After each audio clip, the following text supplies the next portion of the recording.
Ok, bien. Entonces, en el marco del curso de cartel, lo que les voy a presentar ahora es una posible ruta para analizar carteles, ¿no?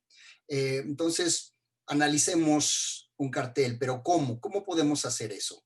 Bien, les voy a proponer que lo hagamos en 7 pasos, en 7 etapas, ¿no? Bueno, siete pasos que corresponderían a 3 etapas, ¿no? Una que es descriptiva, que es por donde tendríamos que empezar, y que tiene 3 pasos, después una etapa analítica, que tiene otros 3 pasos, y finalmente una de interpretación. ¿Qué pasa? Bueno, cuando ustedes ven un cartel, como lo ve cualquier otra persona, lo ven de un trancazo y todo sucede al mismo tiempo. Ven la imagen íntegra y reciben el mensaje. Y así pasa con la mayor parte de las personas y está bien. Ese es el poder de los carteles. Pero ya que han tomado este curso, podemos desmenuzar un poco como el proceso de comprensión y de percepción y de atención sobre de los elementos que están en juego, ¿no? Entonces, vamos a recorrer estos pasos y tengo que decir que no quiere decir que en todos los casos, para todos los carteles, en todas las circunstancias, tengan que agotar estos 7 pasos, ¿no? No, no es así. Y ustedes tendrán que ir aprendiendo dónde vale la pena poner el énfasis del análisis y dónde pueden incluso brincarse esa etapa. Lo que sí creo que es importante es que siempre se detengan en desmenuzar la parte descriptiva y después pasar con esos elementos a la parte analítica y al final la interpretativa. A veces lo que pasa es que a la primera brincamos a la interpretación. Entonces, aquí se trata de demorar un poco ese momento de interpretación para poder desmenuzar las otras partes. En el momento descriptivo, vale la pena iniciar con una enumeración, un enlistado casi, de forma minuciosa de todo lo que están viendo, ¿no? En este cartel, ¿qué figuras estoy viendo? ¿Qué textos estoy leyendo? ¿Qué colores estoy percibiendo? Es básicamente un enumerar, ¿no? Y hay que hacerlo de forma detallada y hay que evitar aquí la interpretación, ¿no? Es decir, estoy viendo a una mamá que está enojada porque se le acabó la mermelada. No, eso es una interpretación, ¿sí? Tienen que decir, estoy viendo a una mujer de tal tipo que está haciendo esto y que tiene en sus manos tal cosa, ¿sí? En el segundo momento, una vez que nos hemos asegurado de que no pasamos por alto nada de lo que está en el cartel, entonces podemos identificar la tradición en la que se inscriben estos carteles. De esto hablamos ya en una clase anterior y hay un video al respecto. No me voy a detener mucho en esta parte. De, por ejemplo, el ámbito del cartel, de la realización o de la expresividad, ¿no? Recordemos, en el ámbito puede tratarse de un cartel publicitario o un cartel cultural o de propaganda o informativo o artístico. Hay que darnos cuenta de en cuál de estos ámbitos quedaría, ¿no? Sobre de la realización, pues identificar si se trata de un cartel ilustrado, ¿no? Con colores, con pinturas, con acuarelas, con papel recortado también, ¿no? O por el contrario es un cartel fotográfico, ¿no? Hecho con una cámara fotográfica, aunque haya manipulación de la imagen, ¿no? Pero que tenga el grado de iconicidad, de realismo y de similitud que proporciona la foto, ¿no? También puede haber carteles de estos que no tienen realmente ni una ilustración ni una foto y que se resuelven completamente con letras, ¿no? Estos serían los carteles tipográficos, ¿no? Están los carteles collages y de técnicas mixtas, en donde en el mismo espacio pueden convivir ilustraciones, fotografías, papel recortado, textos, y que es la combinación de todos estos elementos las que hacen el mensaje, ¿no? Desde el punto de vista expresivo, ¿no? Pueden ser realistas, con síntesis de la forma o con expresividad plástica, ¿no? En relación a lo que vimos al inicio del curso en cuanto a composición, forma y color, podemos identificar en un tercer momento las dinámicas formales que están trabajando.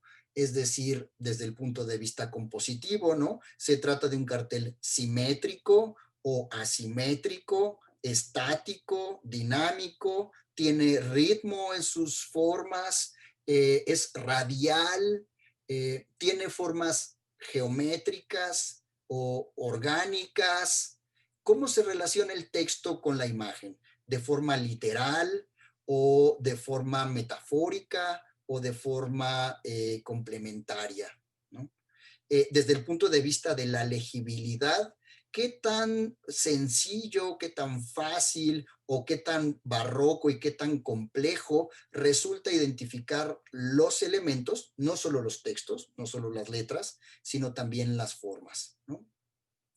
Eh, en la siguiente etapa, que es la etapa analítica, ¿no? Con lo anterior tendríamos de alguna manera asegurado que hemos visto, percibido e identificado todos los elementos necesarios para poder pasar al cuarto punto, que sería buscar los vínculos con referentes externos, ¿no?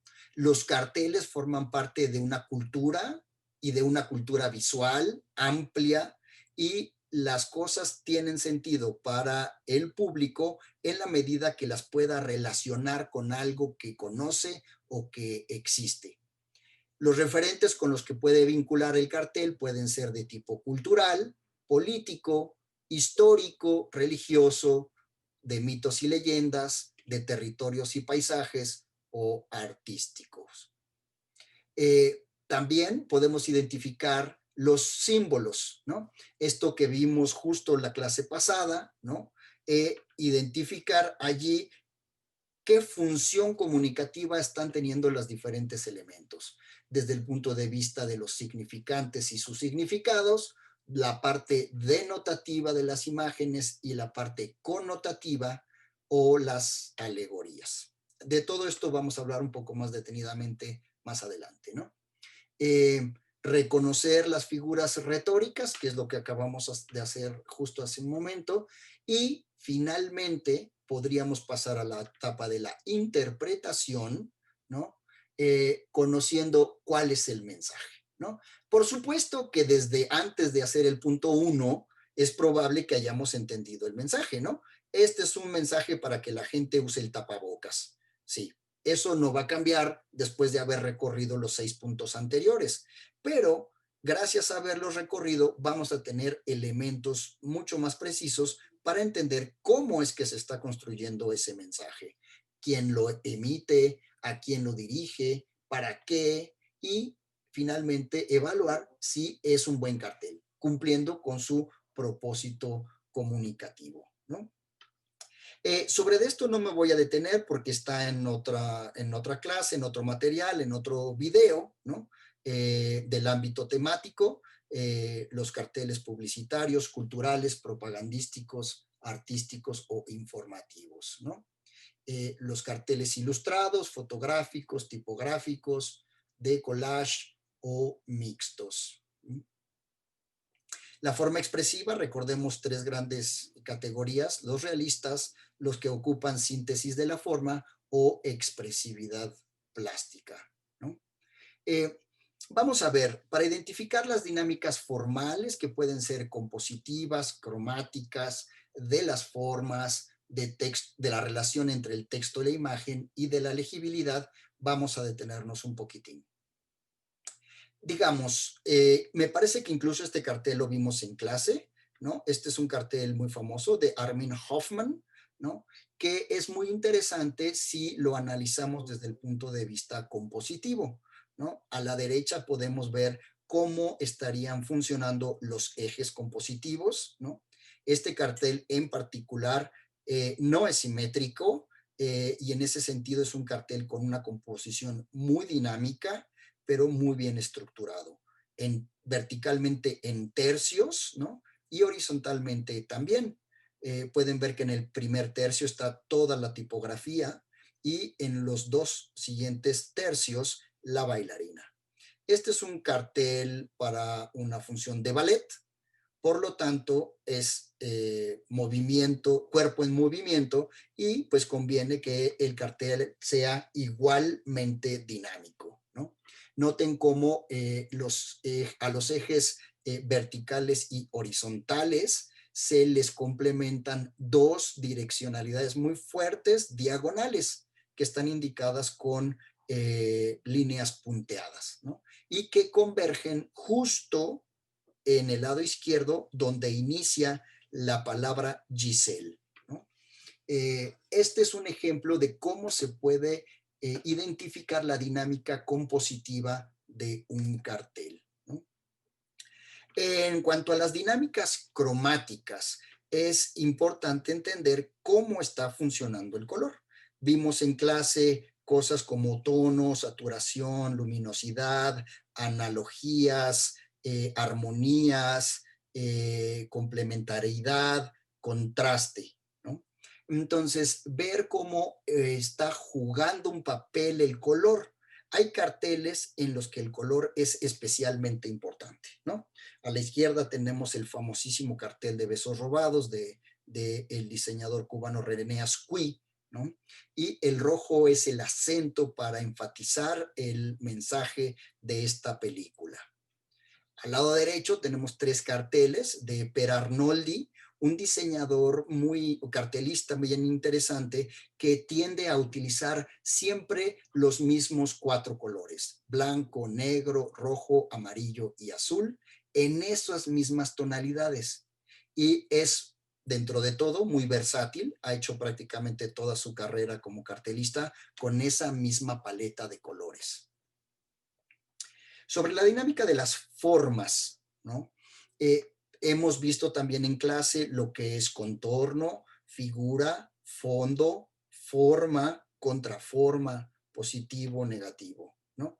Aquí, por ejemplo, este es un cartel de Niklas Tröxler, en el que los personajes, las figuras de los personajes están jugando en fondo y figura, ¿no? Alternando, ¿no? La parte positiva de la parte negativa de las figuras, para generar esta sensación musical, orquestal, donde todos están eh, sonando, ¿no? Todas las formas, todas las figuras están sonando y eso vuelve un cartel. Este es un cartel de jazz, ¿no? No, perdón, de la orquesta, de una orquesta en Viena, ¿no? Niklas Tröxler es un cartelista muy importante en carteles de jazz, ¿no? La relación entre el texto y la imagen puede ser fundamental, ¿no? Este es un cartel de Barbara Kruger, una artista más que diseñadora de carteles, pero que su obra artística la ha hecho en forma de cartel, ¿no? Entonces, toma una imagen que no es de ella, se apropia, es probablemente una imagen de Norman Rockwell, ¿no? Y al colocarle el texto como lo hace, transforma o resignifica la imagen de la niña que está tocando el bíceps del chamaco, ¿no? No necesitamos otro héroe, ¿no? Entonces se está transformando el significado solo por la relación entre el texto y la imagen, ¿no? Respecto de la legibilidad, tendríamos dos aquí ejemplos muy opuestos. Del lado izquierdo, un cartel de Müller-Brockmann, ¿no? Famoso por trabajar con retículas y tipografía súper legible, súper limpia, tipografías sin patines. Y del lado derecho, dos carteles de la época psicodélica y del hipismo, de eventos y conciertos, ¿no? En el caso derecho, estos carteles tienen en su barroquismo, en su dificultad de la legibilidad, justo el valor estético de lo que están comunicando, ¿no? Y esta identidad juvenil que implicó ser de la cultura psicodélica y hippie. Eh, Algo importante, decía yo, es cómo puedo identificar la relación que se establece entre el cartel y referentes culturales externos al cartel, ¿no? Es la forma de entender la relación. Y podríamos hablar de 7 casos. Está haciendo referencia a algo cultural o político o histórico o religioso o de mitos y leyendas, no necesariamente religiosas, territorios y paisajes o artísticos. Veamos, ¿no? Aquí, por ejemplo, del lado derecho tenemos un cartel hecho por Yossi Lemel a propósito del accidente nuclear que hubo en la planta de Fukushima en Japón, ¿no? Es un cartel espléndido, es un cartel muy bonito, de gran legibilidad e impacto, pero claramente el texto que arriba dice Fukushima Mon Amour está haciendo referencia a la famosa película Hiroshima, mi amor, de el francés Alain Resnais, ¿no? Y podemos ver al lado izquierdo en pequeño el cartel al que hace referencia. Para entender el cartel o la propuesta de Yossi Lemel, es importante recordar el otro cartel. Y a la izquierda tendríamos un caso espléndido, es un cartel de Alejandro Magallanes, ¿no? Que es una crítica a la cultura norteamericana a través de un personaje que claramente identificamos como Mickey Mouse. Otro referente externo puede ser el político, ¿no? Este también es un cartel del israelí Yossi Lemel, ¿no? Que se ha desarrollado mucho haciendo carteles a favor de la paz entre el pueblo israelí y el palestino, ¿no? Acá tenemos una imagen súper fuerte que es inseparable de identificar a la paz con una paloma. Este es un cartel que hace referencia a algo histórico. Es un cartel de Rafael López Castro a propósito del centenario de Carlos Marx, ¿no? Y hay que pues entender el valor o la importancia que tuvo en la cultura del siglo XIX y XX los planteamientos marxistas, ¿no? Un cartel irreverente, ¿no? Que le valió a Rafael críticas muy fuertes del Partido Comunista Mexicano, ¿no? Referencias religiosas, ¿no? A la derecha tenemos un super cartel del francés Alain Lequernek que dice, la publicidad mata, ¿no? Y para entender claramente a qué se refiere, es importante identificar que ha reutilizado una famosa pintura renacentista de Andrea Mantegna, o Mantegna, ¿no? De San Sebastián, ¿no? Entonces hay que entender o conocer el contexto religioso de quién fue San Sebastián martirizado con flechas.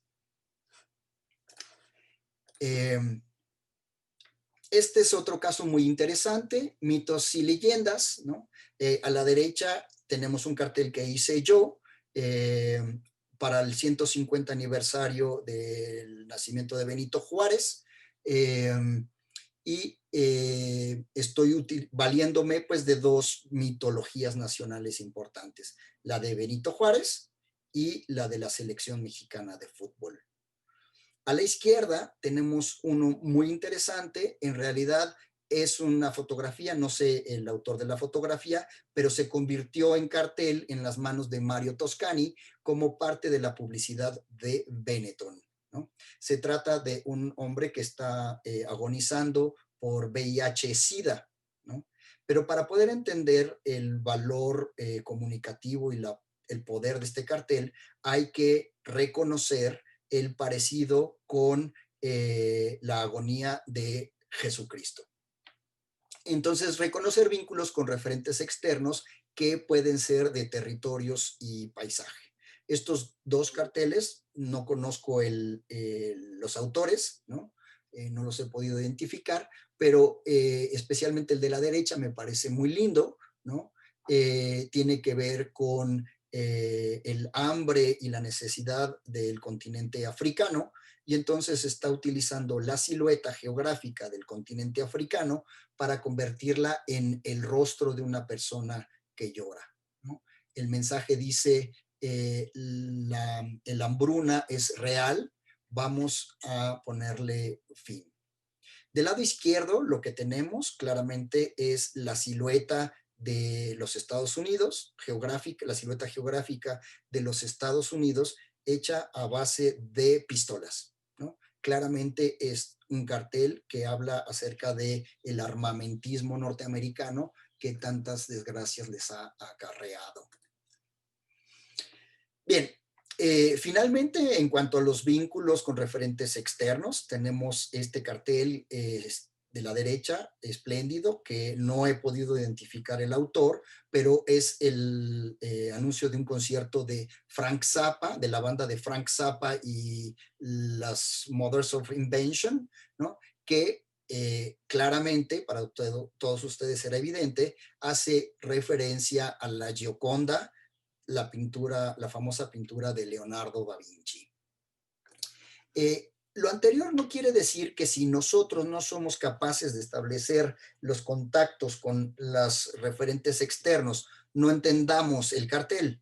No, quiere decir que en la medida en la que lo podamos establecer, vamos a apreciar mejor el valor del cartel, ¿no? Continuando con eso, digamos, tendríamos la posibilidad de identificar el valor semiótico de los carteles.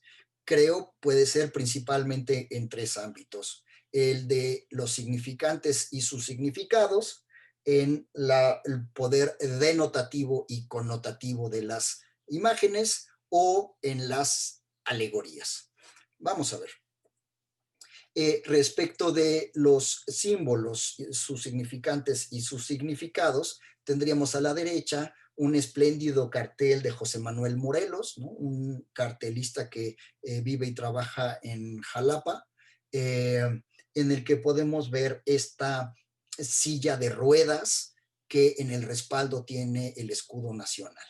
Este comentario muy mordaz de José Manuel hace referencia a la silla presidencial, ¿no? Y hace de el valor simbólico de una silla de ruedas no solamente de una persona limitada en sus capacidades, sino además vieja y desvencijada, ¿no? Entonces, es un comentario político que hace José Manuel respecto de la presidencia nacional, ¿no? Como refuerzo del lado izquierdo, no es un cartel, es una portada que ilustré hace algunos años para un libro de Carlos Fuentes, ¿no? Que también hace alusión al valor simbólico de la silla presidencial, una silla también con una pata rota. Bien, para hablar del valor denotativo y connotativo de las imágenes, tenemos este extraordinario cartel de Alejandro Magallanes que hizo a propósito de los feminicidios en Ciudad Juárez, ¿no?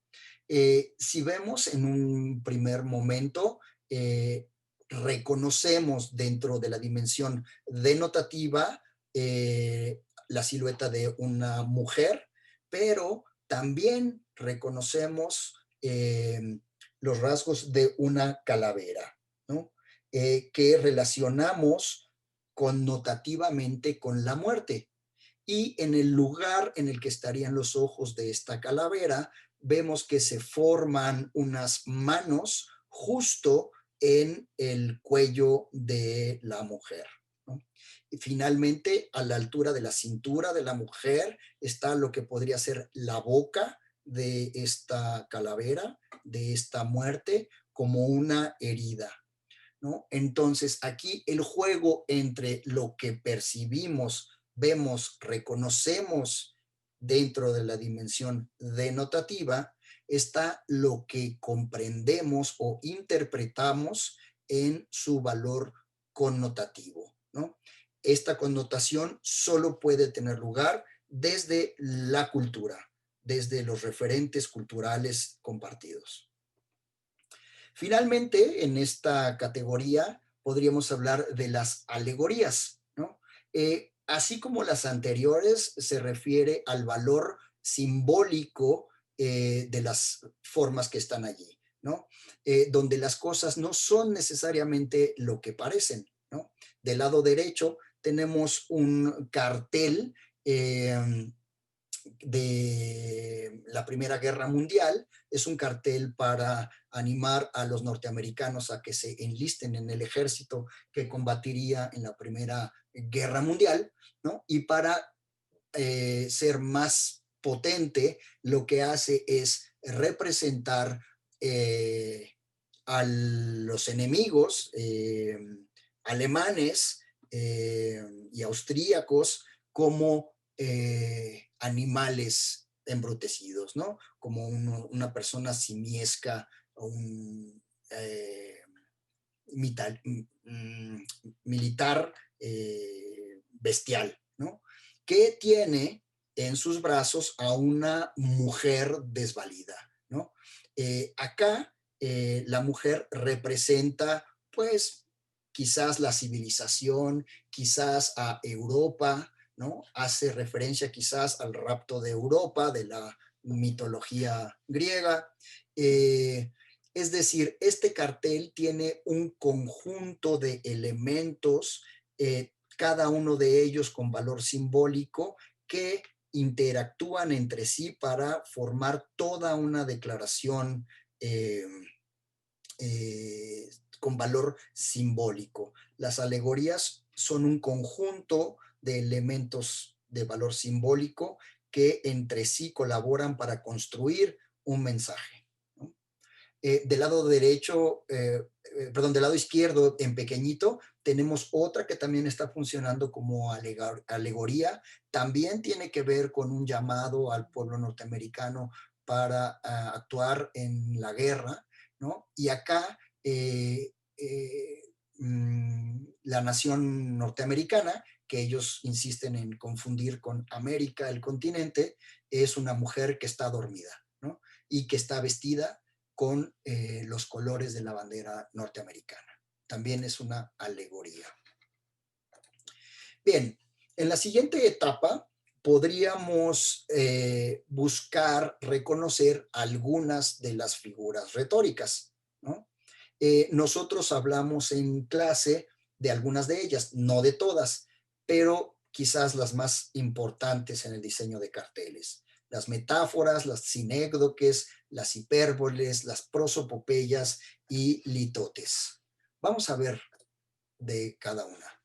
Entre todas estas, quizás la metáfora es la más utilizada, la más popular y la más poderosa, ¿no? Recordemos que en la metáfora hay dos cosas y las cualidades de una de estas cosas describen las cualidades de la otra, ¿no?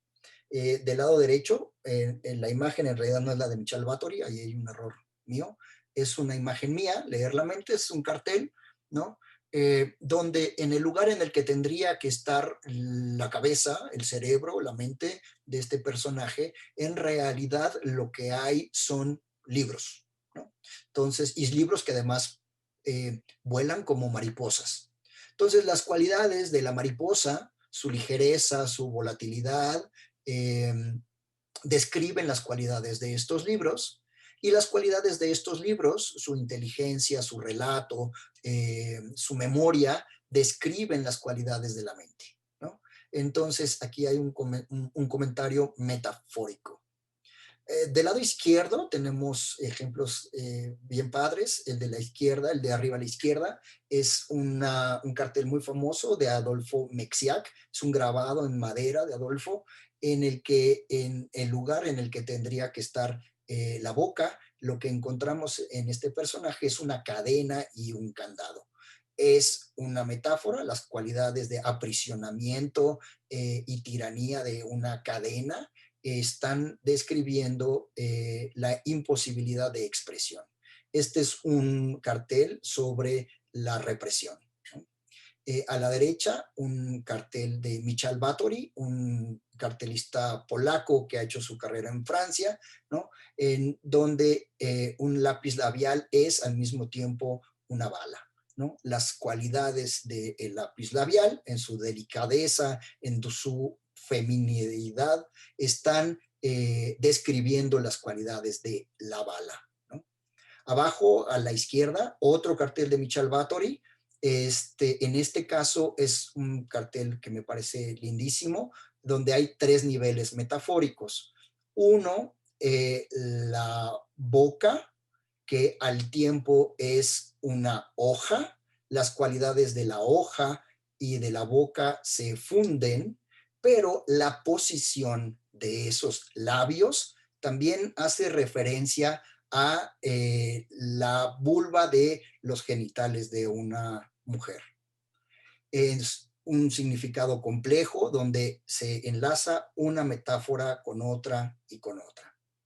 Finalmente, en el lado inferior derecho tenemos un cartel de Moisés Romero, un cartelista muy joven, mexicano, que vive y trabaja en Guadalajara. Y a pesar de que no tiene texto, es muy elocuente hablando de la limitación de alimentos para la comunidad negra, principalmente africana, ¿no? Este es un cartel para promover el apoyo a la erradicación del hambre en África, ¿no? Entonces, en lugar del pensamiento, en el lugar en el que estaría el pensamiento de este negrito, lo que tenemos es platos vacíos, ¿no? Un cartel muy bonito. La siguiente es la sinécdoque, que nos permite hablar de el todo mostrando solo una de sus partes, ¿no? Esta imagen no conozco el autor, pero es muy padre, muy clara en ese sentido. Es un anuncio de curitas, ¿no? Y para poner el énfasis en el detalle pequeño que tiene una curita en un dedo, lo que vemos es solo una parte de Hulk, este personaje de los superhéroes, ¿no? Que es todo verde y poderoso y que tiene en su dedo una pequeña curita, ¿no? Si nosotros hubiésemos puesto a todo el personaje Hulk, entonces el detalle pequeño de la curita habría pasado desapercibido. De esta manera se hace un énfasis notorio sobre de su pequeñez. Otra muy popular es la hipérbole, que es básicamente una exageración, ¿no? Y dentro de las exageraciones, quizás la más popular en los carteles es la exageración del tamaño, la exageración de la escala, ¿no? A la derecha tenemos el cartel de una película de los finales de los años 60 y principios de los años 70, una película de Hollywood, ¿no? El ataque de la mujer gigante, ¿no? Y pues claramente vemos la diferencia de escala, ¿no?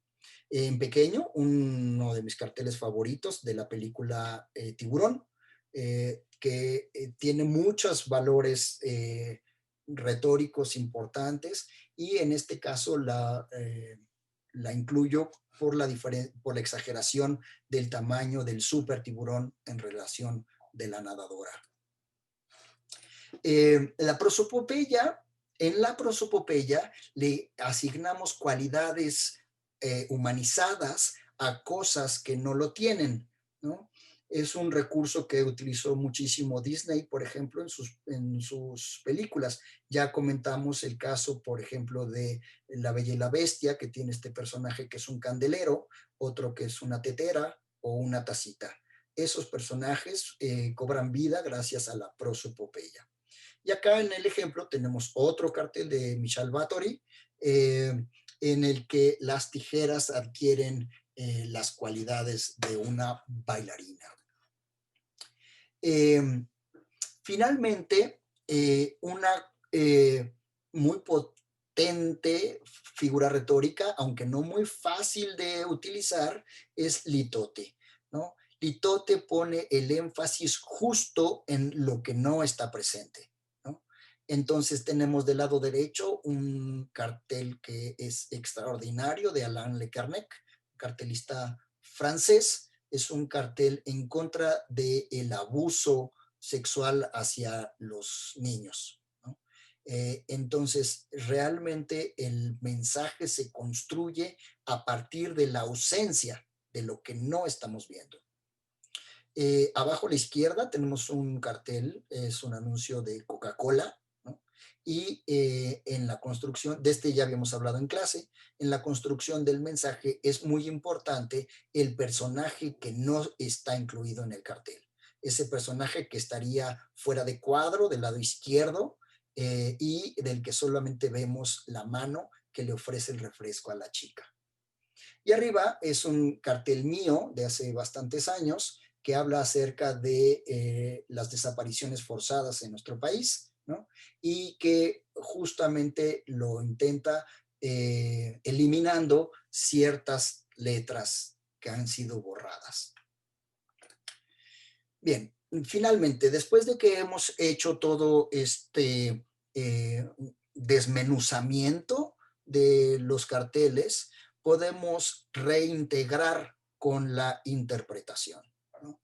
Y intentar leer en estos carteles lo que se dice literalmente, lo que se dice entre líneas, ¿no? Y el mensaje desde quien lo ha hecho. Para ejemplificarlo, tenemos del lado derecho un cartel del que ya hablamos también en clase. Es un cartel de propaganda nazi de la Segunda Guerra Mundial y el texto dice, las mujeres esperan, ¿no? Es un cartel de propaganda a favor del ejército nazi y si ponemos atención, es una familia de lo que ellos consideraban la raza aria, rubia y, según ellos, superior. Los tres chamacos forman parte de esta familia numerosa e ideal y la mujer, la madre, es la esposa del combatiente que no está en el cartel, ¿no? Entonces, es un cartel que tiene mucho que leerle desde el punto de vista patriarcal, desde el punto de vista de género, desde el punto de vista del racismo, desde el punto de vista eh, del fascismo, ¿no? Eh, lo emite los nazis, el partido nazi, lo dirige al pueblo alemán para fortalecer la idea nacionalista supremacista, ¿no? Y cumple su propósito comunicativo, cumplió su propósito comunicativo en el marco de la Segunda Guerra Mundial. Para terminar, me gustaría hablar de este cartel. Es un cartel precioso, diseñado por Rafael López Castro, después de que se conoció la matanza en el pueblo de Acteal, en Chiapas, en 1997, ¿no? Lo emite Rafael López Castro, es un cartel muy personal, lo dirige a todos nosotros para denunciar y para rebelarse de esta masacre y cumple su propósito comunicativo de una manera muy sofisticada. El personaje que vemos allí es el señor de Bacal, es una máscara encontrada en un sitio arqueológico maya en la zona donde sucedió la masacre. Esa máscara del señor de Pacal representa nuestra ancestría, también nuestro orgullo prehispánico de nuestra raza. Fue en su momento muy importante, tan importante esta imagen que estuvo en billetes, en pasaportes, en compañías aéreas. El señor de Pacal, digamos, es una imagen culturalmente muy relevante en la cultura mexicana. Pero en este caso, Rafael hace de esa máscara el rostro de un personaje que al agregarle las manos, tiene una expresión de asombro y de incredulidad y quizás de terror, mirando hacia abajo, hacia la esquina inferior izquierda, hacia la zona más oscura y quizás del inframundo, ¿no? Eh, Está mirando algo que no alcanzamos a ver. Arriba de su tocado lo que hay es un terreno con unas fosas, unas sepulturas abiertas y unas cruces muy enclenques. Se trata de un cementerio o más bien de un enterramiento muy humilde, no es como un panteón urbano con cruces robustas y de piedra, sino de un enterramiento muy humilde en una colina con unas pequeñas cruces muy frágiles. Eh, este es, creo yo, un cartel en el que Rafael López Castro hace un gran comentario. Nuestra historia, nuestro pasado, nuestra dignidad nos está juzgando con horror, ¿no? Y tiene que ver con esta masacre tan lamentable que sucedió en el año 97 en Chiapas. Bien, de esta manera estaríamos terminando este recorrido acerca de los recursos que de forma analítica nos pueden ayudar a desmenuzar un cartel. Les repito lo que les dije al inicio, no quiere decir que en todos los casos, todos los carteles tengan que agotar todos estos puntos. Se trata de que podamos ir identificando en cada caso, en cada cartel, dónde están las principales rasgos o cualidades para construir el mensaje. Hay carteles donde es muy importante el color y carteles donde no lo es en absoluto. Hay carteles donde es muy importante la composición y otras no. Hay algunos que se construyen con una fortaleza retórica y otros con una fortaleza semiótica. A veces son exclusivamente tipográficos y a veces son exclusivamente de imagen.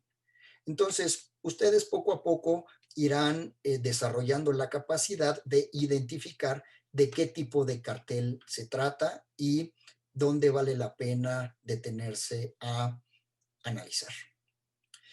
Entonces, pues así terminaríamos este recorrido un poco vertiginoso sobre una ruta posible para analizar los carteles.